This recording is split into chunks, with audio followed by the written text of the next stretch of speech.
안녕하세요. SKTV 전지적 일본 시점입니다. 요즘 넷플릭스 오리지널의 한국 드라마 오징어 게임이 전 세계적인 초대박 히트로 많은 화제를 부리면서 한국 드라마로서는 사상 최초로 넷플릭스 세계 랭킹 1위에 우뚝 올라섰습니다. 그리고 지난달 23일 이래 10월 28일 현재까지 35일 연속 1위를 유지하는 기염을 토하고 있습니다.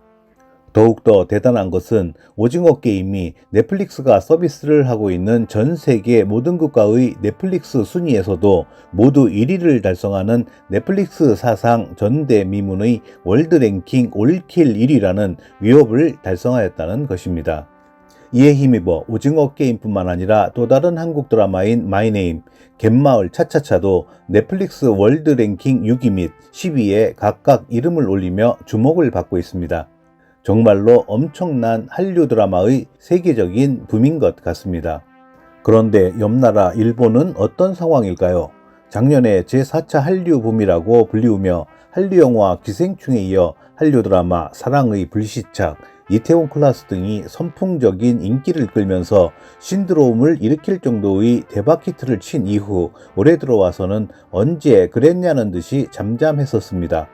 그러나 오징어 게임의 세계적인 대박 히트 이후 일본에서도 또다시 제5차 한류 붐이 일어나고 있다고 할 정도로 TV쇼 부문 넷플릭스 재팬 톱10에는 다시 한국 드라마가 상위권에 채워지고 있습니다.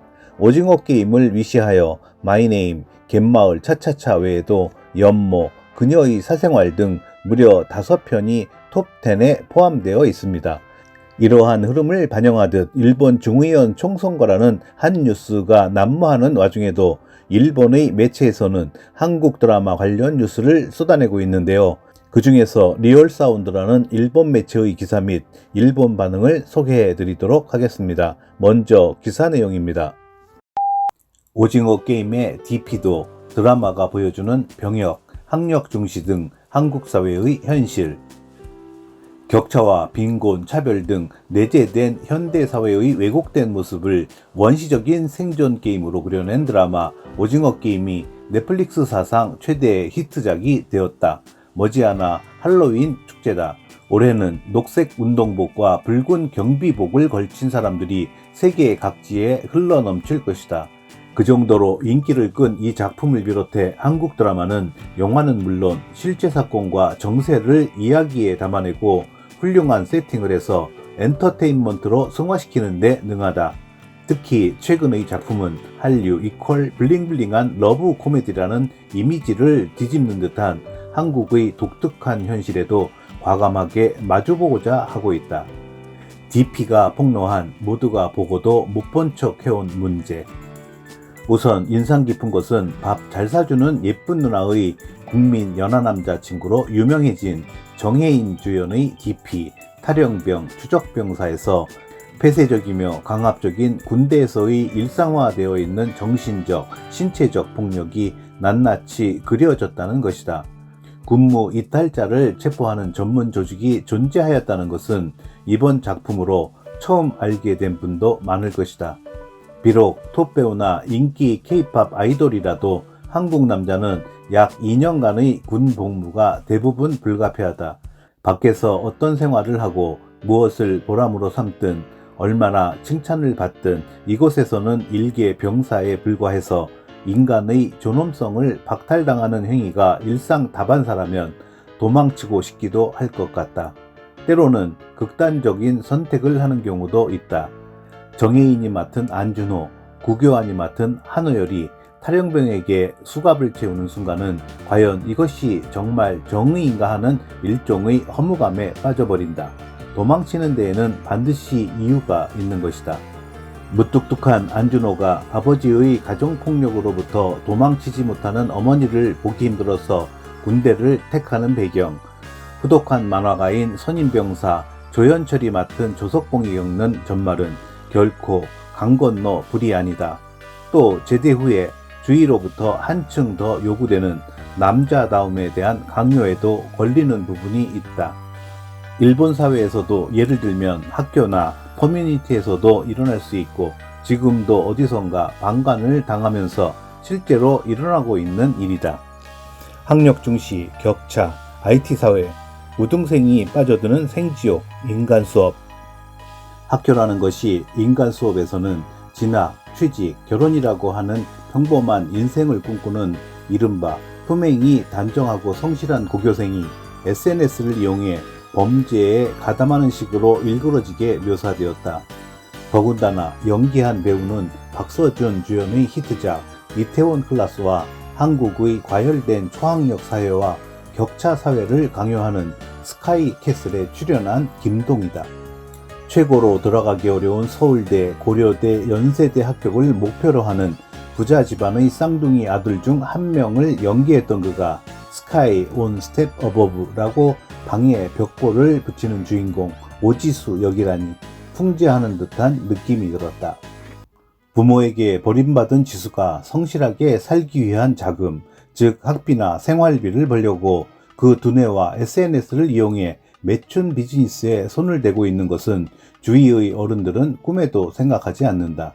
그런 그의 비밀을 재빨리 알아채고 이 위험한 비즈니스에 물들어가는 것이 부자인 부모님으로부터 강압적인 교육을 받아 숨막히는 답답함을 안고 있는 동급생 박주연이 연기한 규리인 것에도 납득해버린다. 외골수로 살아가는 다양한 사람들을 주인공으로 묘사한다. 김동희도 출연한 이태원 클라스에서는 전과자 박서준이 연기한 박세로이와 유경수가 연기한 최승권, 소시오패스 경향이 있는 김다미가 연기한 조이소와 이주영이 연기한 성전환 여성 마연이, 그리고 아프리카 기니 출신으로 나는 한국인이라고 밝히는 크리스 라이언이 연기한 김토니 등 다양한 입장의 캐릭터가 있어 그들이 차별과 편견을 극복해가는 것도 하나의 테마가 되었다. 동희가 연기한 것은 이설을 짝사랑하는 마음씨 착한 고교생이지만 장가그룹 회장의 차남이면서도 첩의 자식이기 때문에 줄곧 주눅이 들어있다. 이러한 가족의 불안은 재벌 등의 부유층을 묘사하는 이야기에서는 자주 있는 일이다. 단지 장가그룹 자체도 일대에 재물을 쌓아 올린 신생재벌이어서 경제 산업 분야뿐만이 아니라 정치적 발언력, 영향력도 큰 기존 재벌과 비교한다면 나름대로 쓰라린 경험을 해온 부분은 있을 것이다. 또 이서의 어머니가 그녀에게 요구한 것은 명문대를 졸업하고 대기업에 취직, 재벌 출신 남성과 결혼하라는 것이었다. 현재 한국 드라마에서 재벌 자제와 우연히 엮여진 여성이라고 하는 유형의 로맨스는 이제 많지 않다. 한류 열풍을 재현시킨 사랑의 불시착부터 이미 그렇지 않았다.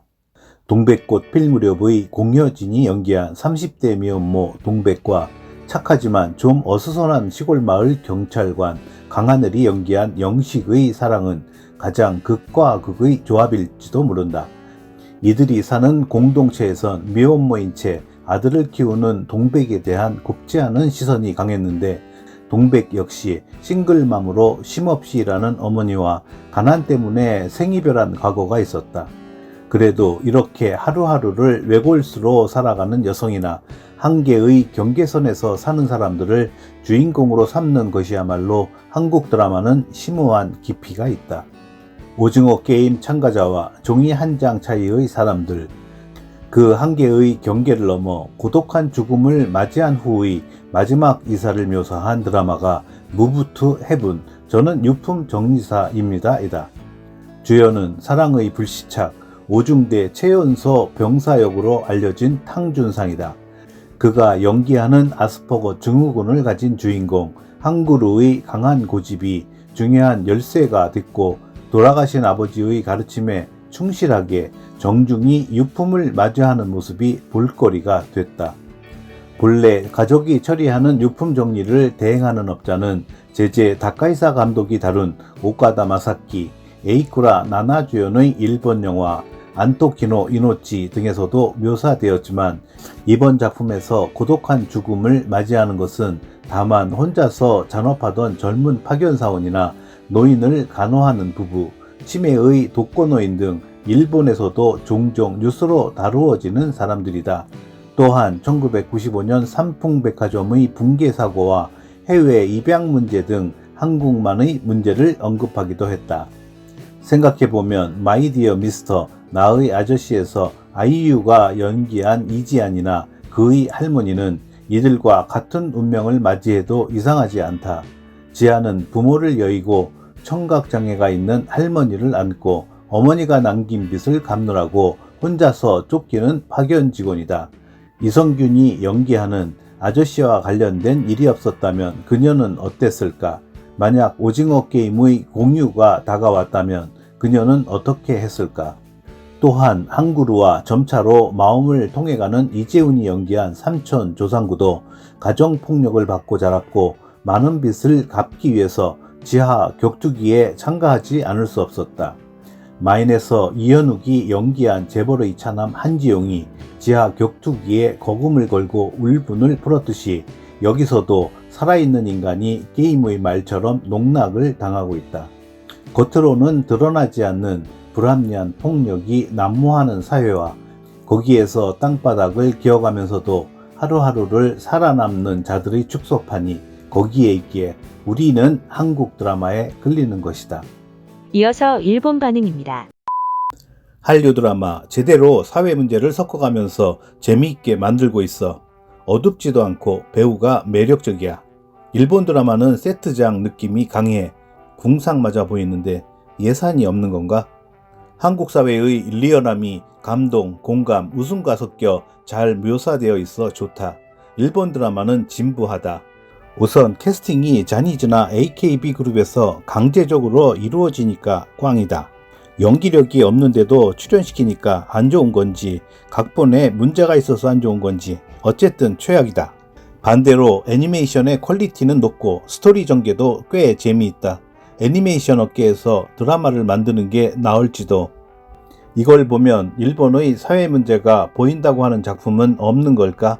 고령화로 인한 젊은 사람의 리스크 증가나 대기업과 중소기업의 임금 격차, 대기업이 아니면 오르지 않는 임금, 그런데도 증가하는 사회부장 비용, 정치인 관료의 부패, 모두의 관심을 모아 사회를 발전시키는 것도 문화작품의 힘인데 그런 점이 아쉽다.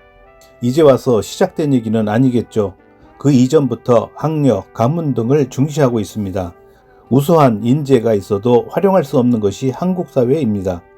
오징어 게임은 일본 영화 카이지의 표절이다. 이상 끝까지 시청해주셔서 감사합니다. Goodbye. See you.